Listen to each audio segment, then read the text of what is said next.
Let's get right into it. Number 7. Your cozy bedroom.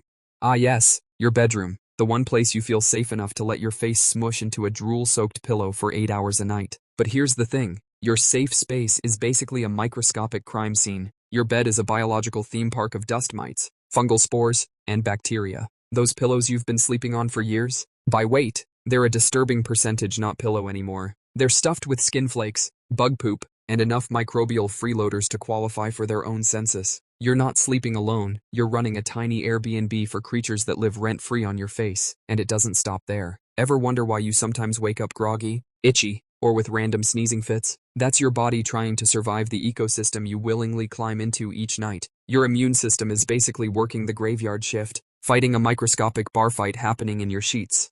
But don't worry, you can clean all you want, within hours. The mites are back, throwing another rave on your pillow. Basically, you're safe. Cozy bedroom is less sanctuary and more biohazard cuddle chamber. Sweet dreams. Number 6. The neighborhood playground.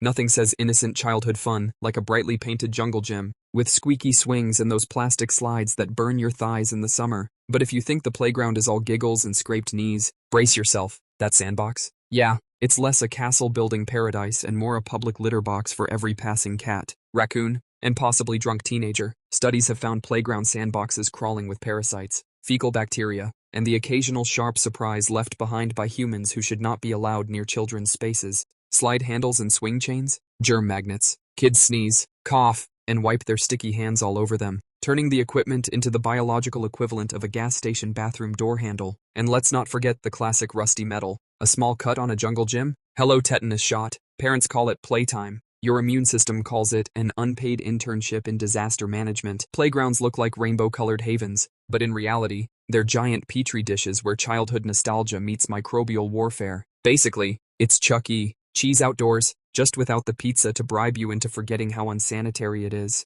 Number 5. Your friendly kitchen.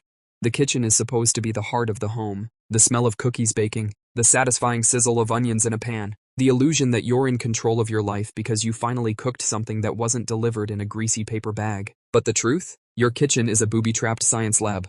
First off, your cutting board. That innocent piece of wood or plastic is basically a murder weapon for your intestines. Raw chicken juice seeps into the grooves like it's paying rent, and no amount of wiping really gets it out. You think you've cleaned it, but microscopic salmonella colonies are thriving in there like it's spring break. Then you slap some strawberries on it and boom, you've invented fruit with bonus diarrhea. The kitchen sponge is even worse. That soft, squishy cleaning tool? It's scientifically proven to be filthier than your toilet seat. We trust a little yellow square to wipe our dishes clean, but it's quietly cultivating a bacteria farm that could power its own Netflix documentary. And don't even get me started on the fridge. The back corner of the vegetable drawer? That's where forgotten produce goes to decompose into primordial soup. You're storing life, sure, but not the kind you wanted. Basically, your kitchen isn't feeding you, it's auditioning to kill you slowly. Number 4. The local swimming pool. Ah, the community pool. Chlorine-scented childhood. The place where you learned how to cannonball, flirt awkwardly with lifeguards, and occasionally inhale enough water to rethink your life choices. Looks clean, right? Sparkly blue water, strong whiff of chemicals. Except, plot twist, the stronger the chlorine smell, the dirtier the pool actually is. That smell isn't chlorine alone. It's chlorine reacting with sweat, pee, and whatever mystery fluids humans decide to leave behind. Yeah, that overwhelming pool smell is basically chemical warfare between cleaning agents and human grossness. And spoiler, the grossness is winning. Studies have found that most public pools contain detectable levels of fecal matter. Yes, you are literally swimming in diluted poop water. But wait, it gets better. That cloudy water you sometimes see? It isn't just a busy day at the pool. It's a cocktail of shed skin cells, sunscreen oils, and microbial freeloaders having their own summer bash. Oh, and if you've ever come home from swimming with red, stinging eyes, that's not chlorine either. That's your eyeballs reacting to urine byproducts. Congratulations, you were crying pee tears. Basically, the pool isn't refreshing you, it's marinating you in other people's biology. Number 3. Hospitals. Yes, really? You'd think the one place designed to keep you alive would actually keep you alive. But step into a hospital, and you're basically entering the final boss level of germ warfare. Sure, the doctors are superheroes, but the environment itself? It's quietly auditioning for a horror movie. Hospitals are crawling with something called nosocomial infections, which is a fancy way of saying, congratulations, you came in with a sprained ankle and left with a brand new bacteria colony, MRSA, C, diff, antibiotic-resistant staph. These bugs don't care how advanced medicine gets. They thrive in the one place that keeps serving up weak immune systems on silver platters. And then there's the irony. You walk in for surgery to fix a torn ligament, but the real danger is the doorknob, the bed rail, or even the pen you just borrowed to sign your paperwork. Each surface is basically a microbial tinder, and you're the new match. Now don't get me wrong, hospitals save lives every second, but it's kind of like being on an airplane, statistically safe, yet you can't stop thinking about the crash. The safest place is sometimes the sketchiest petri dish. Basically, hospitals are like those shady friends. They'll save your life, but also might ruin it a little in the process. Number 2, the school classroom.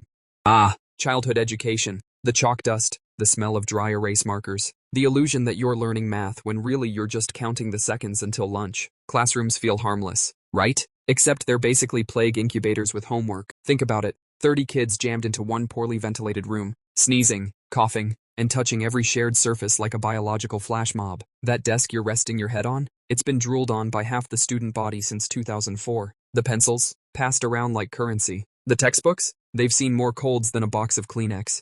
And let's not forget air quality. Many schools are underfunded and don't exactly prioritize high-tech filtration systems. That means viruses and bacteria just linger in the air, hanging out like uninvited guests. You breathe them in while trying to memorize the Pythagorean theorem, and bam, surprise strep throat. Teachers joke about having back-to-school immune systems, but it's not a joke. It's Darwinism in action. If you survive 12 years of classrooms, your immune system deserves a diploma. 2. Basically, school doesn't just prepare you for life, it gives your white blood cells extra credit. Number 1, your own bathroom. The bathroom, humanity's temple of cleanliness. The place you go to scrub off the world's filth, brush your teeth until they sparkle, and feel vaguely superior for owning 3 different shampoos you don't actually need. On the surface, it screams hygiene. But peel back the curtain, literally, your shower curtain, and you'll discover it's secretly a biological nightmare. Let's start with the toilet. Every flush launches what scientists politely call a toilet plume, which is a fancy way of saying a fine mist of microscopic poop particles sprays into the air and lands everywhere. Toothbrush, sink, towel, even the soap you use to feel clean. So yes, congratulations. Brushing your teeth is basically a game of how much toilet dust can my enamel handle today? And showers? That warm, misty paradise is also a breeding ground for mold and bacteria. Your shower head can harbor colonies of microbes that blast you in the face every morning like a microbial confetti cannon. The bath mat? A sponge of fungi and hair that never dries completely, waiting patiently to introduce athlete's foot into your life. Even the bathroom floor is plotting against you. Every step barefoot is basically shaking hands with bacteria you'd rather not meet. And the irony of all this? You come in to get clean, but statistically, you're just moving germs around in circles like a microscopic game of musical chairs. So yeah, the bathroom might look like your safe little hygiene bunker, but secretly, it's a theme park for things that want you gross, itchy, and mildly diseased. Basically, it's the world's least relaxing spa. That's all for today. I'll be making similar videos in the future. Subscribe to see them.